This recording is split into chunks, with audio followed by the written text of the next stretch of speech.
Muy buenas noches, bienvenidos a una emisión más de su programa A Contracorriente por Rompimiento Televisión por Internet. Soy Luis Hernández Navarro y hoy en la noche vamos a conversar con el arquitecto Francisco González sobre el fantasma de Revueltas. No se vaya, regresamos en muy breves instantes.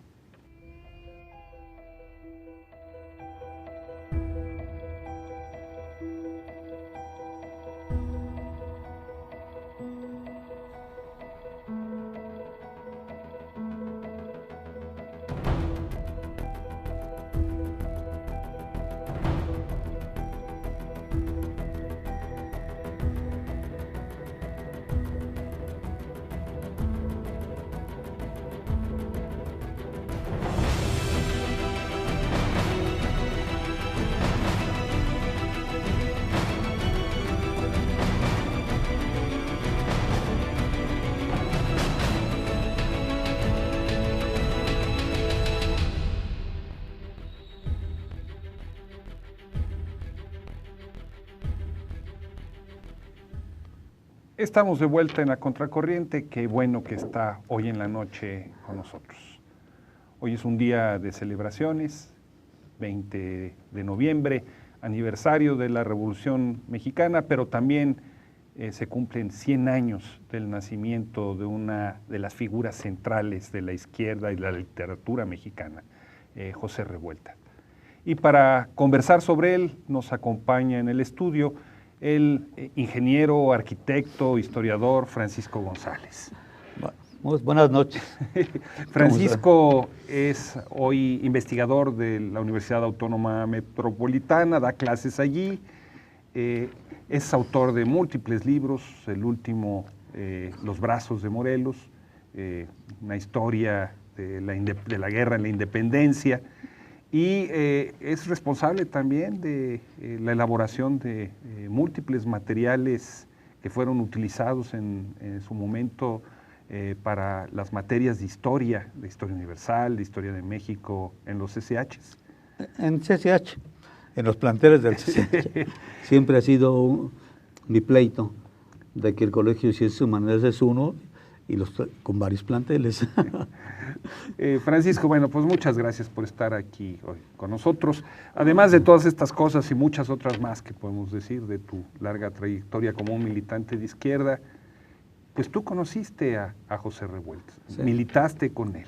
Sí. ¿Cómo fue que lo conociste? Bueno, ante todo agradecerte la oportunidad de poder hablar de Pepe, de poder hablar de Revueltas, de transmitir algunas de las ideas que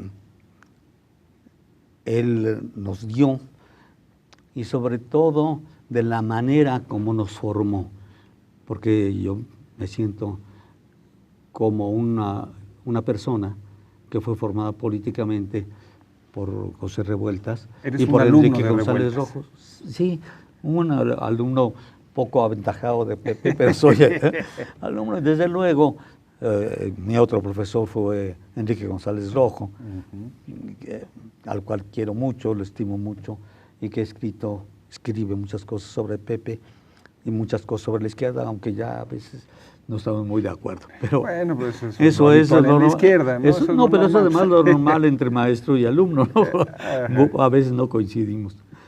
Entonces yo conocí a José porque, por azares del destino, me metí a estudiar en la Escuela Vocacional número 1, que era la escuela de donde, a nivel de bachillerato, salíamos para estudiar ingeniería y arquitectura. ¿Dónde quedaba eso?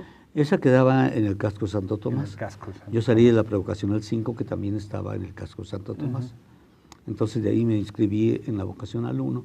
En aquella época, el bachillerato del Politécnico era nada más 2 años, y tú tenías que escoger a los 15 años, que más o menos fue la edad cuando salí de la secundaria, tenías que escoger, definir tu futuro y escoger tu carrera.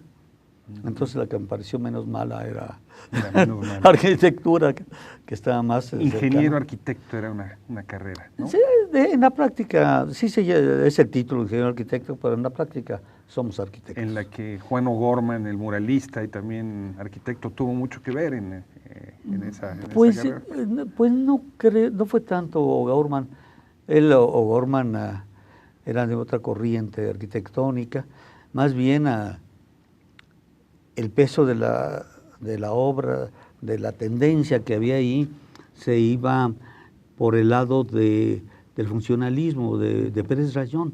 Los edificios de la Unidad de Zacatenco son edificios funcionalistas, o sea, columnas de acero, su losa de concreto, sus columnas, sus ventanales y luego mamparas, dividiendo los salones.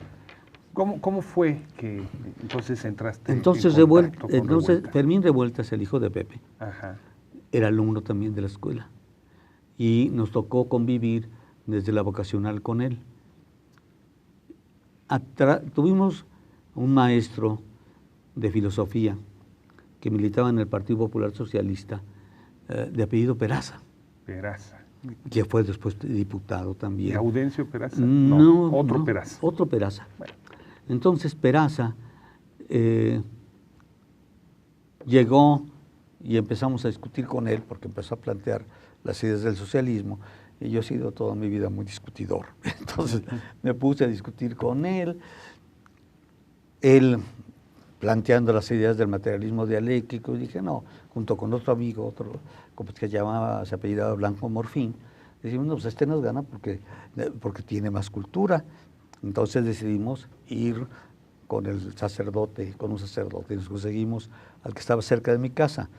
Yo vivía por ahí, por donde quedó ahora la unidad Tlatelolco, entonces fuimos con el sacerdote de Santiago Tlatelolco. A la tercera plática que tuvimos, salí peleado con él por Benito Juárez y ya no volví a parar en la iglesia desde entonces.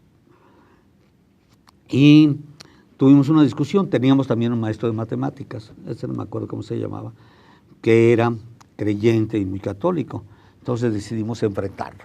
Nos pusimos de acuerdo Fermín y otros compañeros, y entonces logramos que en un momento dado empezaran a discutir. Y bueno, el maestro de matemáticas era un hombre de tu estatura, con una cabellera enorme hasta casi. Así como la mía sí, también. No, de tu estatura nada más, no de tu pelo. Bueno. Y el maestro Peraza era una persona de mi estatura, con una cabeza hermosa, así como la tuya. Amplia. Amplia, así como pensador, como filósofo griego. Entonces, y bueno, pues a la hora de que empezaron a discutir, era impresionante cómo Peraza, chiquito, el otro no lo dejaba casi ni hablar, pero a las 2, 3 palabras que metía Peraza, le ganaba la discusión, por lo menos a mis ojos. Entonces con Fermín, después de esa plática, con Fermín, me dijo, oye, ¿no te gustaría conocer a mi papá? Porque teníamos inquietudes de izquierda. Nosotros no estábamos cercanos a la Juventud Comunista, aunque allí había algunos grupos de la Juventud Comunista en el Politécnico, pero nosotros no estábamos ligados. ¿De qué años estás hablando? Estamos hablando de 1958, 1958, 57, 58. Entonces, junto con otros amigos, éramos varios, Juan Manuel Dávila, que es arquitecto, ese sí es arquitecto, muy buen arquitecto, él trabajó durante mucho tiempo, no sé si sigue todavía trabajando, durante mucho tiempo en la Facultad de Arquitectura, en el área de autogobierno. Entonces fueron a ver a un grupo. A José Revuelta. Sí, Juan Manuel Dávila, Julio Chu y otros compañeros, éramos 7. Fuimos a ver, organizamos un círculo de estudios y entonces en la casa de Fermín nos reunimos con Pepe, con González Rojo. No me acuerdo si aquella vez llegó Jaime Labastida y Eduardo Lizalde llegaron, porque también estaban ahí, en la Liga Leninista Espartaco. ¿Ya existía la Liga Leninista Espartaco? Todavía no. La Liga se creó en septiembre de 59. ¿Ellos que estaban en el POCUM, en el Partido Estaban Obrero en un proceso de ruptura con el Partido Obrero Campesino estaban saliendo del Partido Obrero Campesino. Regresando al Partido Comunista. No, salieron del Partido Comunista primero la célula Carlos Marx, la célula Engels, los militantes de la célula Marx, de la célula Engels, de la célula de Joliot-Curie, salieron por la discrepancia que tuvieron con las gentes del Comité del Distrito Federal, que encabezaba, por cierto, Arnoldo Martínez Verdugo, salieron, se fueron al POC, y en ese momento la gente del POC salió Valentín Campa y se fue al PC. Entonces hizo la chorcha de que era un intercambio de militantes, pero en realidad lo que planteaba Revueltas era una cosa totalmente diferente. Cuando llegó al partido, al POC, volvió a plantear lo mismo que había planteado en el Partido Comunista, la necesidad de conjuntar en una sola organización a los comunistas y empezar a construir un verdadero partido comunista, y eso lo llevó a salir. Estaban en ese proceso cuando yo conocí a Pepe, y allí con Revueltas también conocía a Andrea, su hija, una mujer bellísima y muy inteligente, que estaba por casarse con un comunista guatemalteco, y la amistad y la relación con Fermín se afianzó. Y el círculo de estudio que organizamos con Pepe, pues fue permanente. Un círculo de estudios donde leían a quién. Donde a más Marx, bien llegábamos y nos daba... o manuales. No llegábamos a preguntarle cuestiones de política, del político diario. En aquella época, me acuerdo, había un movimiento japonés de estudiantes impresionante. En aquella época, el Partido Comunista del Japón era un partido comunista muy importante. Y el Sengakure, me parece que se llamaba el movimiento, estaba en su época. Entonces íbamos y platicábamos con Pepe, y Pepe nos explicaba eso y muchas cosas. Entonces, o sea, no es que leyeran solo no textos, es que leyéramos, sino, no. Después analizaban la realidad. Más bien era eso con Pepe. Y después empezamos ya a entrar a leer textos de diverso tipo. Algunos, como fue mi caso, por ejemplo, yo me pude comprar las obras completas de Stalin, que en aquella época existían. Entonces le dije a Pepe, me dijo, no, mira, eso no te lo recomiendo porque Stalin es un vulgarizador. Ajá, ese era el término que utilizaba. Ese es el término que usaba. Es un vulgarizador. Y aún así, pues empecé yo a leer algo de Stalin, pero también empecé a leer propiamente lo que era el marxismo. El socialismo utópico, el socialismo científico, Ludwig Feuer, el fin de la filosofía clásica alemana, el manifiesto. Todo eso, digamos, bajo la tutoría de José Revueltas. De José Revueltas y de Enrique González Rojo. ¿Qué te parece, Francisco, si vamos a una pequeña pausa y regresando seguimos conversando de las revueltas de Revueltas? No se vayan, amigos, volvemos en muy breves instantes.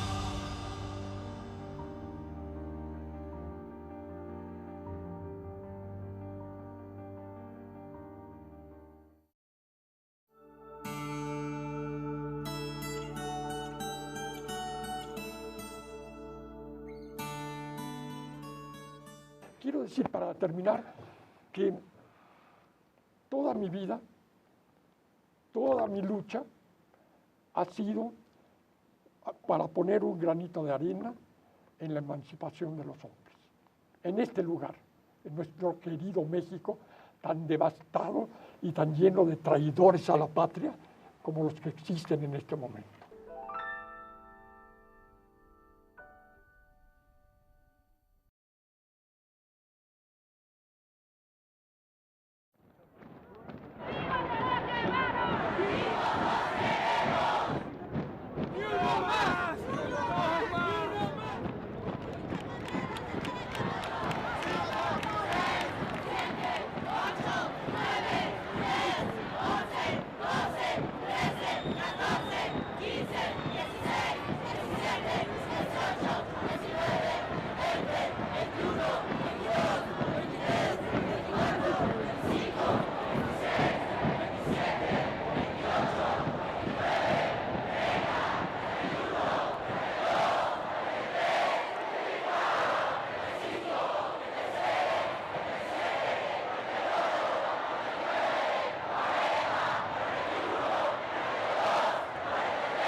Estamos ya de vuelta en la Contracorriente, estamos conversando con el arquitecto, historiador Francisco González sobre el fantasma de Revueltas a 100 años de su nacimiento.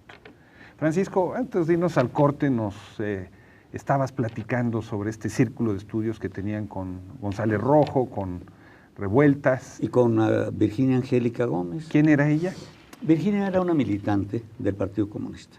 Había salido junto con Pepe, había ido con Pepe, con González Rojo, con Lizalde, habían ido al Eduardo Lizalde, te refieres. Eduardo Lizalde. El poeta. El poeta. Después, en la Liga Leninista Espartaco, llegó Enrique, un hombre de primera. Extraordinario, un hombre íntegro. El actor. De veras, sí, recientemente fallecido. Recientemente, tristemente fallecido. Verdaderamente lo sentí muchísimo a Enrique. Enrique, eran 3 hermanos, que los 3 estuvieron ligados a la Liga. Luis Lizalde, que murió antes, a Enrique y Eduardo Lizalde. Eduardo Lizalde se alejó después de Revueltas, pero Enrique, después de que se disolvió la Liga, Enrique pues conservó una actitud y una conducta intachable.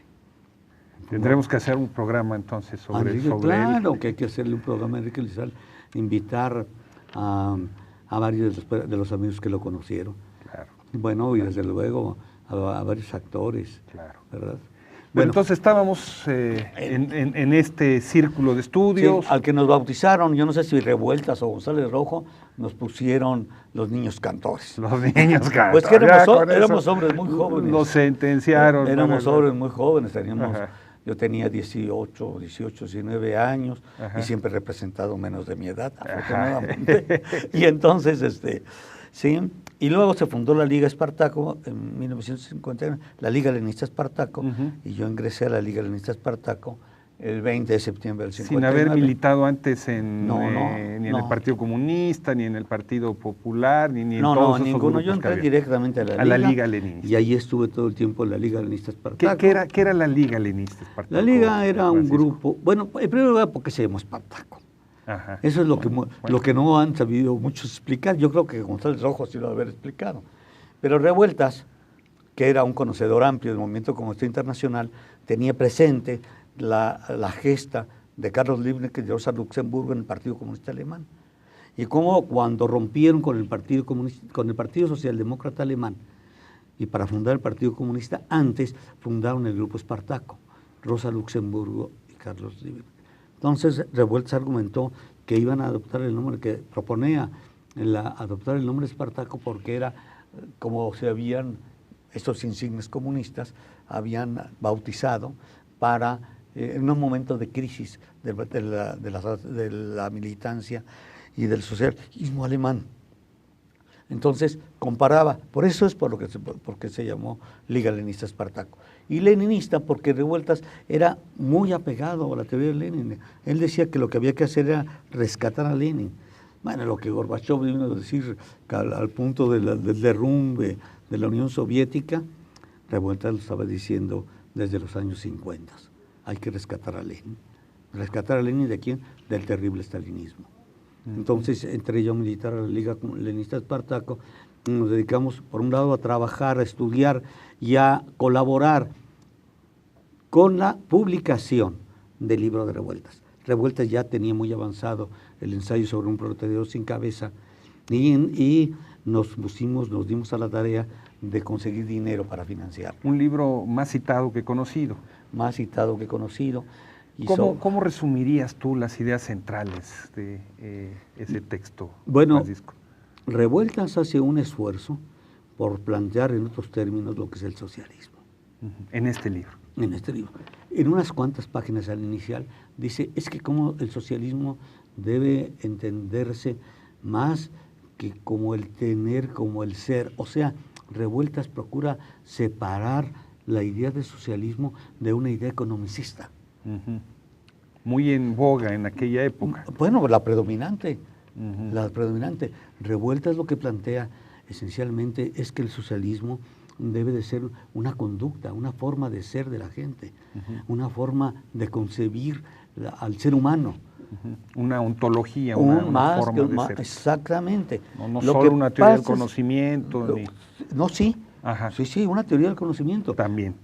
Pero ese es el partido, y para orientar hacia una nueva sociedad en la cual el hombre, como decía Marx, deje de sufrir como bestia y pase a sufrir como hombre, que también está muy ligado a la idea de revueltas. Pero esto dejémoslo más adelante. ¿Qué plantea entonces Revueltas? Por un lado plantea una crítica a algo que era un dogma en aquella época, la Revolución Mexicana. La Revolución de La Revolución 1910-17. de 1910-17, Revueltas, es que todo lo que planteaban es cómo vamos a impulsar ahora hacia adelante a la Revolución Mexicana. Esa era la discusión Esa de era la izquierda, discusión digamos. entre la izquierda. Y Revueltas dice, es que la Revolución Mexicana ya culminó el proceso de conformar México como nación. Y en ese sentido, quien realizó ese proceso es la burguesía nacional. No anden buscando por allá una burguesía nacional progresista que vaya a ser. ¿Se puede lograr? Bueno, se puede probablemente algunas alianzas e impulsar algunos aspectos, pero en la medida en la que estamos planteando las cosas, en cómo se ve la situación, no hay así. No la hay. Y ya eso no lo plantea en el ensayo sobre un proletariado sin cabeza, sino desde México una democracia bárbara. Desde México una democracia bárbara, Revueltas insiste en señalar que la burguesía nacional se presenta a nombre de la nación y dice su proyecto y quiere que ese proyecto sea el proyecto de todos. De alguna manera, Pepe, está retomando la idea de hegemonía que formula Lenin y que luego desarrolla brillantemente en Cuadernos de la Cárcel Gramsci, pero sin conocer a Gramsci. Todavía no lo conocía. No, Gramsci se publica a principios de los años 60.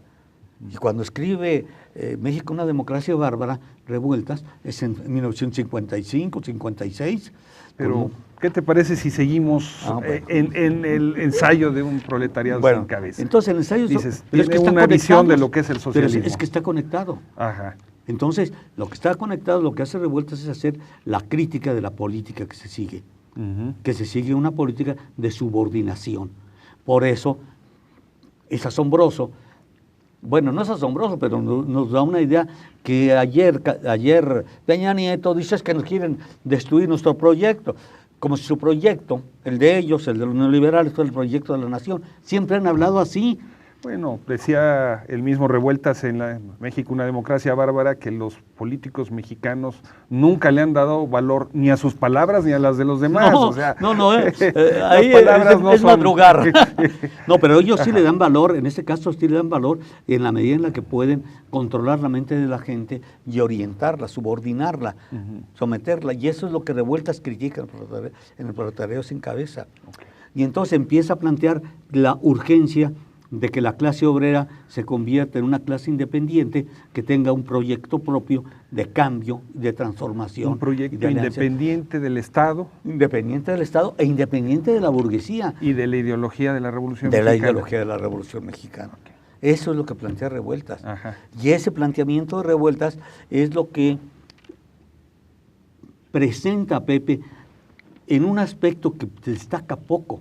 La idea de Revueltas es plantearse como tesis central la necesidad de que la clase obrera sea independiente, ideológica, políticamente y orgánicamente de la burguesía y de sus aparatos. Eso es lo que le llevó en un momento dado a enfrentarse con Lombardo Toledano y hacer una crítica profunda a Lombardo en México, una democracia bárbara, y luego en un ensayo sobre un proletariado sin cabeza.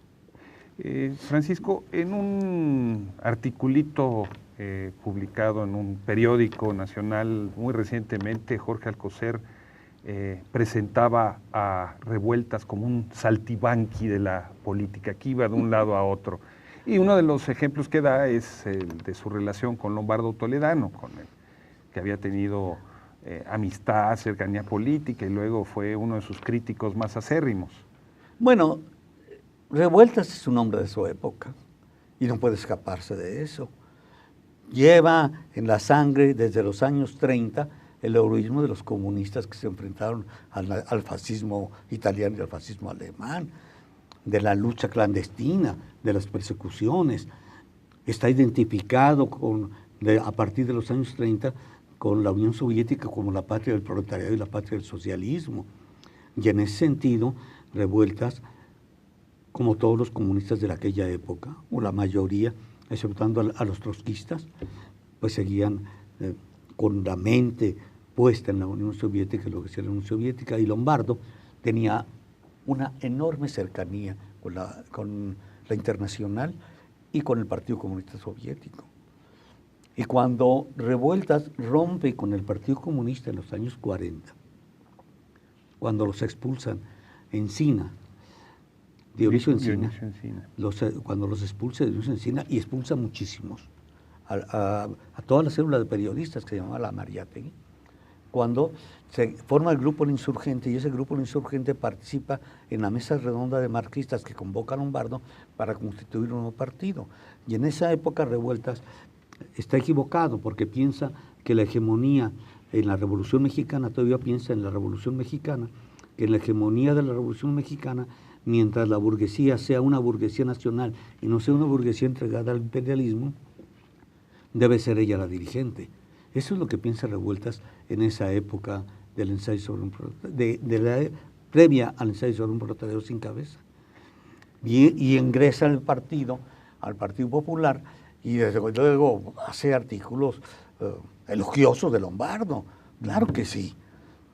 Lombardo era una figura internacional, la figura más internacional de la izquierda en México. Había participado en el Frente Antifascista Latinoamericano, había participado en todo, Lombardo. Entonces, cuando convoca a formar un partido popular, que es una alternativa frente a un partido comunista totalmente desdibujado, que con las expulsiones y con los errores cometidos se había reducido en una gran cantidad de su militancia, que estaba sumido en un sectarismo y en un dogmatismo enorme, Revueltas va ahí e intenta que eso ayude a transformarse.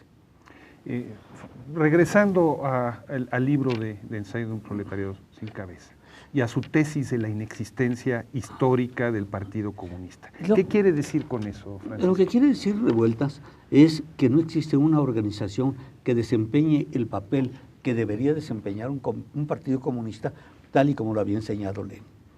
O sea, un partido, una organización capaz de dirigir las luchas del movimiento obrero, capaz de consolidar la independencia del movimiento obrero y capaz de darle un programa de acción para el proletariado. Esto es lo que plantea. Dice, lo que no hay es un partido. Esto históricamente tiene que darse, porque Revueltas es un pensador histórico, no es un pensador estructuralista. Eso es muy importante entenderlo.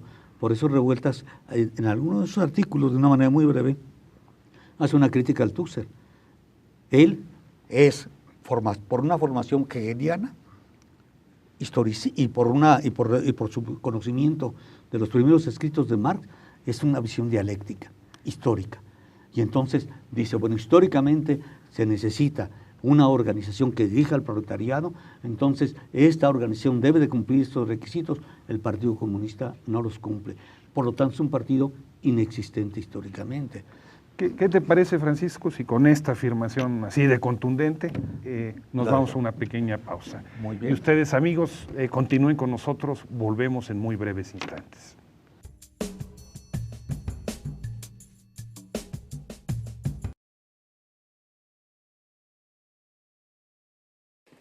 Y una cosa más que les quiero decir antes de empezar es, yo tengo como dos categorías de actores.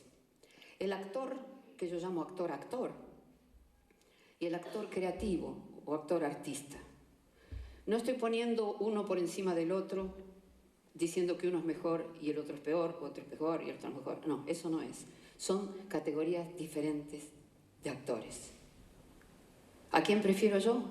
A los creativos. ¿Cuál es la diferencia? El actor-actor en general está siempre bien, está siempre correcto, cumple. Tiene más trabajo muchas veces que el actor creativo, porque es más fácil de acomodarlo. ¿Sí? El actor creativo es el actor más innovador,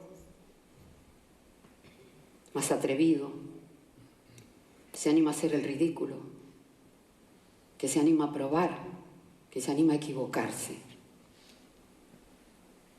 ¿Quién tiene más satisfacciones como artista? Según yo creo, el creativo. El actor que sale del área de comodidad. En la vida y en el teatro, que la verdad que es lo mismo. Todos vivimos en un área llamada de comodidad. Y es cómoda porque la conocemos. Conocemos sus bordes, sus límites, su espacio, su forma, la conocemos. Pero los humanos somos curiosos y nos gusta saber qué hay más allá del límite. Entonces vamos y miramos. Y nos asusta muchísimo lo que vemos. Y volvemos corriendo al centro. Pero ya vimos algo ahí. Así que iremos muchas veces más a asomarnos allí. Y volveremos, iremos y volveremos. Y un día, porque es inevitable, un día saltaremos fuera del círculo.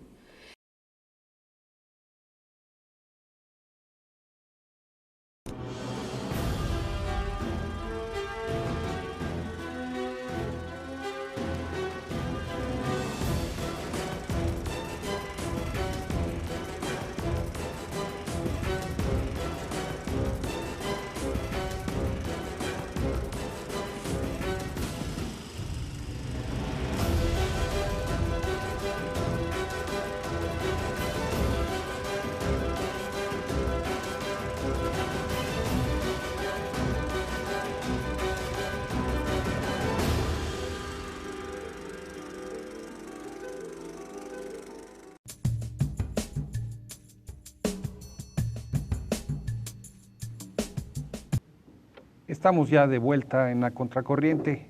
Me da mucho gusto que sigan con nosotros. Conversamos con el historiador Francisco González sobre el fantasma de José Revueltas a 100 años de su nacimiento. Francisco, antes de irnos al corte, nos estabas explicando el sentido de esta afirmación sobre la inexistencia histórica del Partido Comunista en México. Sí, él decía que no existía una organización que respondiera con las características que debe tener un partido comunista, que como el partido bolchevique había dirigido una revolución socialista. Eso es lo que decía Pepe.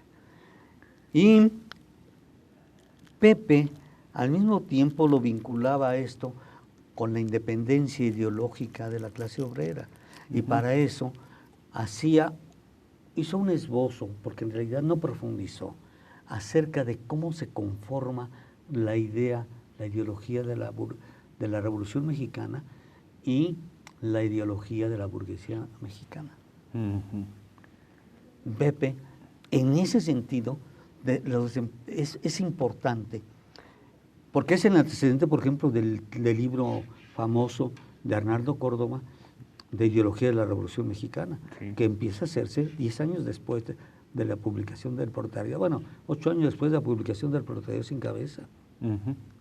Que nosotros hacíamos volantes, boletitos, te damos un bono, 25 pesos, y te damos, cuando se publique el libro te lo damos. Por cierto, yo corregí las galeras, en aquella época se corregían galeras y planas, junto con Virginia Gómez, corregí las galeras del Proletariado sin Cabeza.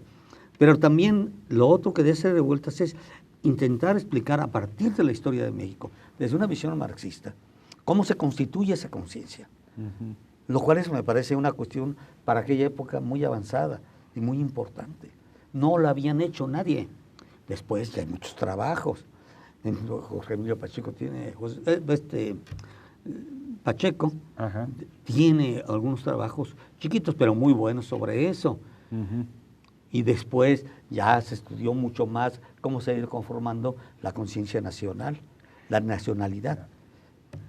Francisco, ¿cómo era la vida en la Liga Leninista? Bueno, la vida era... ¿Cómo era José Revueltas? En el trato como dirigente, como persona. No, Pepe era un hombre extraordinario. Por un lado, no tenía ninguna pretensión de grandeza ni de excepcionalidad. Era un hombre que trataba cordialmente. Sin embargo, pues había diferencias. Él era un individuo muy famoso, de 44, 45 años, y yo era un mozalbete de 20, 21. Bueno, pues siempre había una diferencia generacional fuerte. Ajá. Pero nosotros pues apoyamos mucho a Pepe sobre todo, y él se dedicaba a escribir y a preparar los materiales que se iban a elaborar, sobre todo en la etapa del Proteo sin cabeza. Él se cambió, tenía un proceso de divorcio, estaba alejado de su segunda esposa y se fue a vivir a Holbein. Y entonces, a la calle de Holbein. A la calle de Holbein. Allí había, o no sé si sigue existiendo, un lugar donde se rentaban departamentos muy chiquitos, amueblados. Pepe lo había llenado de libros y entonces pues, nosotros llegábamos y allí hacíamos las reuniones. Y ahí discutíamos los problemas de la política, los problemas de las acciones que se iban a hacer. En aquella época se fue Jaime Labastida a la Universidad de Nicolaita y González Rojo también, sacaron allá estábamos publicando la revista Espartaco, que era el periódico de la Liga Espartaco, y luego, cuando se fueron ellos a Morelia, sacaron una revistita que se llamaba Revolución. Y entonces la discusión, la preparación de esos materiales, la distribución de los mismos, era lo que nos ocupaba fundamentalmente. Ahora, Pepe era un ser humano excepcional. Nos trataba, siéndole un hombre con muchas tablas, muy reconocido, ya había sido un premio nacional de literatura, había desde muy joven, muy conocido en el ámbito internacional, nos trataba muy bien. Ahora, era un hombre que vivía pobre. Con precariedad. Pero con precariedad es poco, con pobreza extrema. Llegábamos y decíamos, oye Pepe, lo primero que le preguntamos, ¿ya comiste? Y era excepcional que nos dijera que había comido. No había comido. Ya comí, Chito. Bueno, todavía no como, Chito. ¿Desde cuándo no como? Porque usaba mucho esa palabra, Chito. Así como para decirte amigo o algo así. No, ¿desde cuándo no comes? No, pues como desde ayer, me parece. Entonces llegábamos y lo llevábamos a comer. No comía por falta de dinero, por falta de recursos. Dinero. O bueno, pues ya me van a correr. No había pagado la renta. Entonces no trabajaba en aquella época, Pepe, no tenía ingresos. Entonces, bueno, pues hacemos una cooperacha, nos pusimos una cuota para ayudar a sostener el lugar donde Pepe vivía. Hasta que luego, cuando se fundó el día, Enrique Ramírez y Ramírez le proporcionó con el que había sido militante y amigo suyo desde la época del Partido Comunista, habían salido juntos en la época de la célula Carlos Mariátegui en 43, y habían estado juntos de alguna manera en el Partido Popular. Cuando fundó el día de Ramírez y Ramírez, entonces le dio una columna a Pepe. Pero Pepe, pues, no se le da para escribir columnas periodísticas de broma o de ingenio. Pepe se formó en el periodismo conviviendo con los sectores más marginados de la sociedad. Cubriendo la caravana de los mineros de Nueva Rusita. Pero eso era movimiento obrero. No, trabajaba en la Nota Roja, Pepe. Y alguna vez que yo le pregunté cuando leí Muros de Agua, cuando le dije, oye Pepe, ¿y qué piensas en torno de eso? Es que yo me identifico con los más marginados, con los sectores de la humanidad que sufren más. En ese sentido, te comentaba hace rato, yo siento que el espíritu de revueltas está en las manifestaciones de apoyo a Ayotzinapa. ¿Qué te parece si eso lo dejamos para el último segmento? Si quieres. ¿No? Ya que si les quieres, ese espíritu cabalgando. Si quieres. Déjame preguntarte, ¿ustedes se distanciaron políticamente? ¿Rompieron en la Liga? ¿Cómo fue ese proceso? Vino un problema chino-soviético. ¿En qué año estamos hablando? Estamos hablando de los años 62. En primer lugar, Revueltas era partidario de la coexistencia pacífica. Y lo decía con palabras muy claras, decía, es que ante la bomba atómica y la energía nuclear, el peligro de un holocausto nuclear es el colmo de la enajenación humana. Entonces, que podamos unirnos con algunos sectores de la burguesía para frenar el holocausto nuclear es importante. Y en ese sentido no hay otra política más que la coexistencia pacífica. Esto me llevó Revueltas más tarde hasta plantear que los países socialistas deberían de renunciar voluntariamente y unilateralmente a las bombas atómicas, a las bombas nucleares. O sea, yo no sé si eso hubiera sido posible o si sea posible, pero Revueltas decía, esa es la forma de combatir la enajenación y la inhumanidad en la que hemos caído. O sea, él veía en la amenaza nuclear un peligro para la humanidad como sí, tal. Como ahora lo plantea el mismo Fidel Castro. Y planteaba la coexistencia pacífica que impulsaba la dirección y soviética. Eso, sí, y eso también lo incluye en El portero sin cabeza. Es el único, el primer libro donde yo veo que se plantea la posibilidad de que se busque una alianza con todos los sectores por encima de las clases sociales para impedir el holocausto nuclear. Y desde luego, como una parte de la crítica que hacía en El portero sin cabeza, era la crítica al profesional de partido, que no era otra cosa que la crítica a la burocracia. Era una crítica profunda, y no conocía todavía los textos de Gramsci acerca de la burocracia.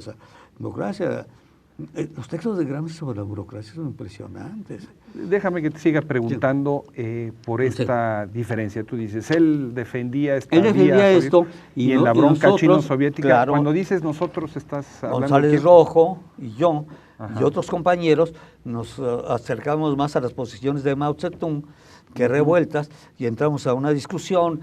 Y Revuelta empezó a publicar algunos artículos a favor de la Unión Soviética y de Khrushchev, y nosotros dijimos, oye, Revuelta, no puedes hacerlo, Pepe, porque eso tenemos que discutirlo primero y sacar una posición como liga. Y dice, no, pues mi libertad de intelectual me permite escribir sobre lo que yo quiera. Y le dijimos, oye, pues no se puede, porque tú nos has enseñado que el partido es el que decide, entonces tú tienes que esperarte. Y esa polémica absurda fue la que nos separó y la que nos llevó, o sea, de alguna manera fue el ambiente y las mismas ideas que Revuelta nos había dado la que nos llevaron a separarnos. ¿Qué te parece si vamos a una pequeña pausa y al regresar vamos a ver lo de el espíritu de Revueltas cabalgando hoy sobre Ayotzinapa? Sobre todo. No se vayan, amigos, regresamos en muy breves instantes para este segmento final. Oye, qué rápido se fue este segmento, man.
Regresamos a Contracorriente, a este último segmento del programa.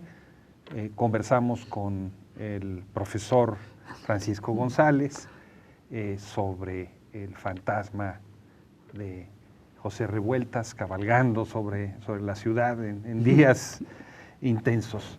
Francisco, en uno de los libros que tú participaste sobre historia de México, 100 años de lucha de clases, 1876-1976, dedicas ese libro a dos personajes, a José Revueltas y a Lucio Cabañas.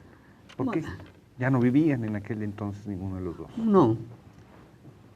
A Lucio yo también lo conocí y lo traté mucho. Ya Revueltas pues, también.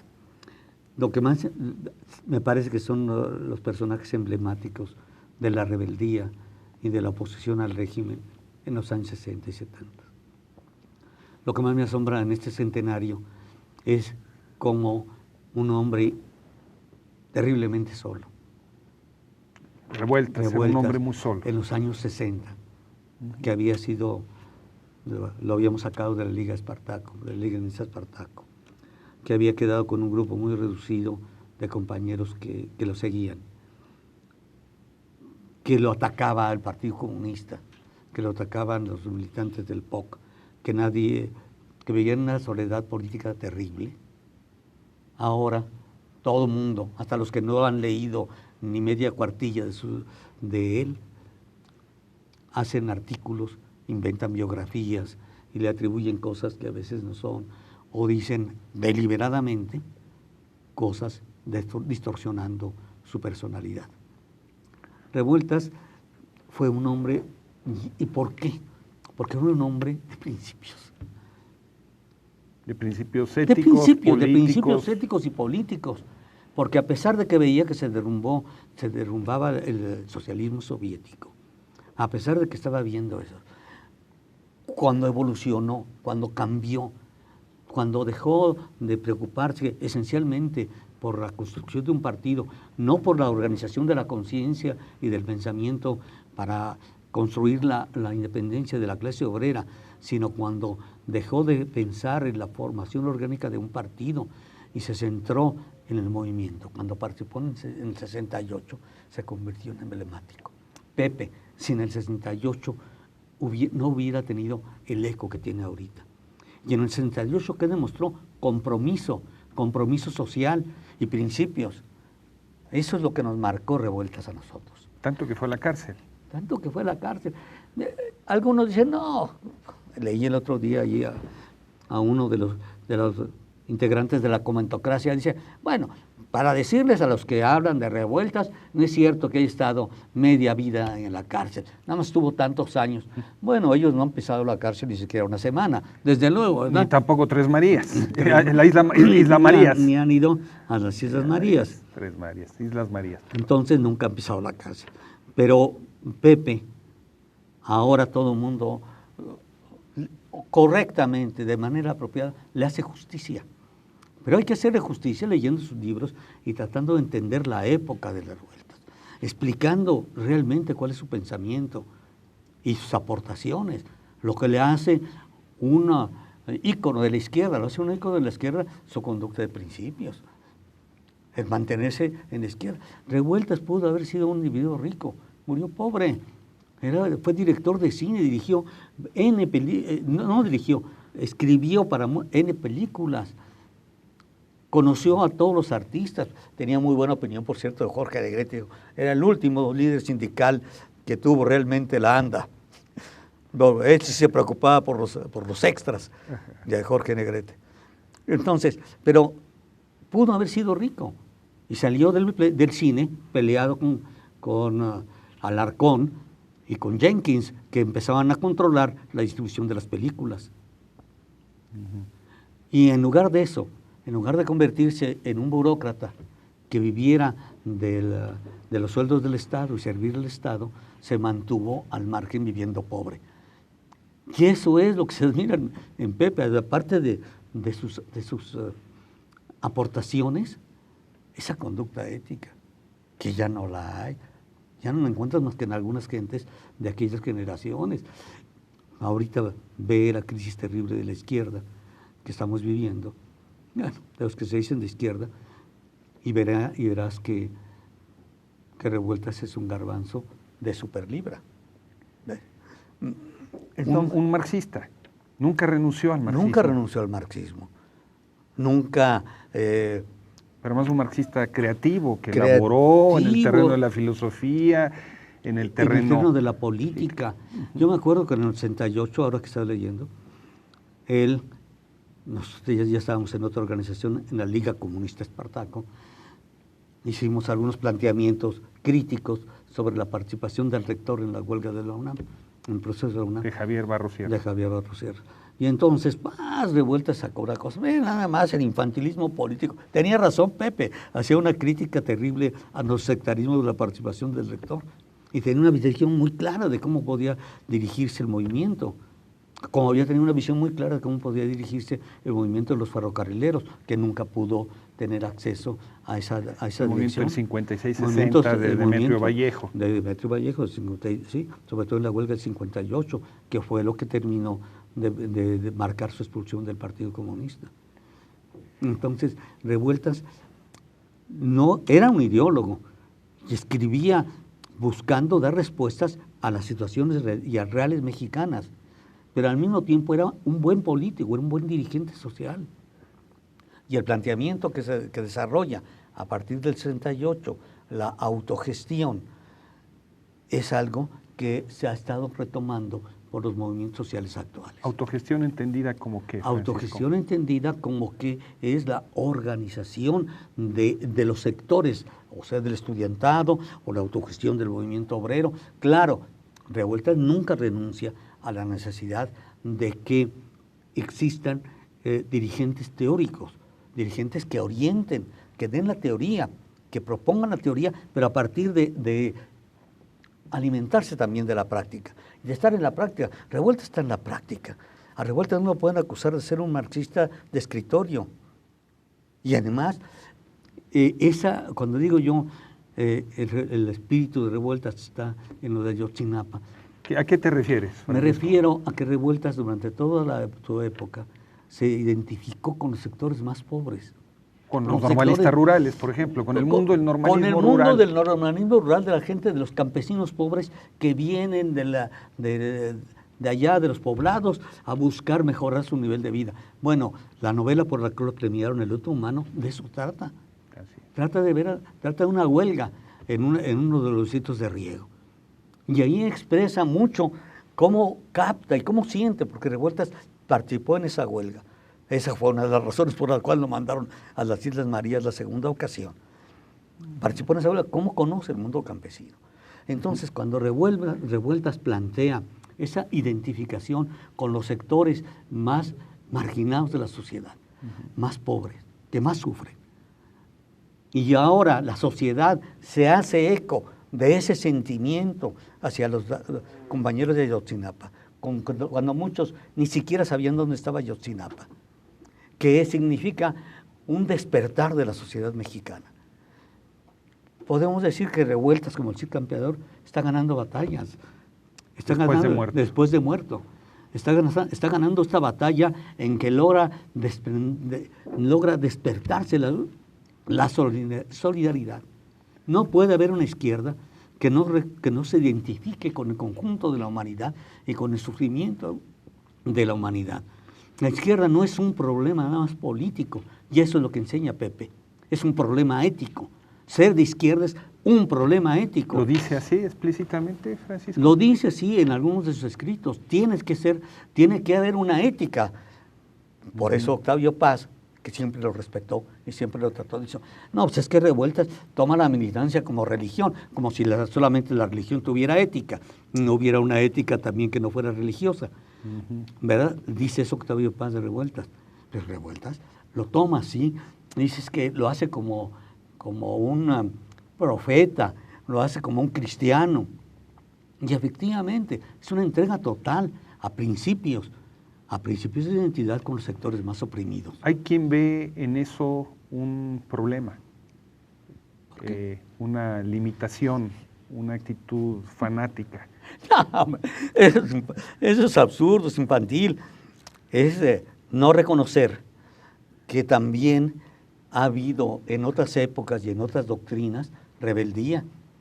Te comentaba hace rato que yo pienso que es muy revolucionario decir que primero pasará un camello por el ojo de una aguja que un rico entrará al cielo, sobre todo si pensamos que es un financiero. Pero, ¿y esto por qué lo podemos decir? Porque cuando eso se plantea en el cristianismo, se plantea una sociedad donde ven a los esclavos como animales que hablan, donde los campesinos pobres están ante el peligro de convertirse en esclavos. Entonces, ¿por qué razón llevar nuestro ateísmo y nuestro descreimiento religioso hasta el extremo de no reconocer los valores éticos que provienen de otras doctrinas y otras corrientes? Y de su obra literaria, de sus cuentos, de sus novelas, en un minuto que nos queda, ¿lo ves con actualidad? Claro, sobre todo los cuentos. Dormir en tierra, Dios en tierra, lo dice muy claramente. Una de las ideas de Revueltas, ya digo, no se pudo platicar todo, pero una de las ideas... porque nos queda un minuto además. Sí. Una de las ideas de Revueltas es que también la ideología se convierte, tomado de Marx, de la Sagrada Familia, se convierte en una fuerza material cuando llega a la tierra. Entonces, ¿quién es Dios en la tierra?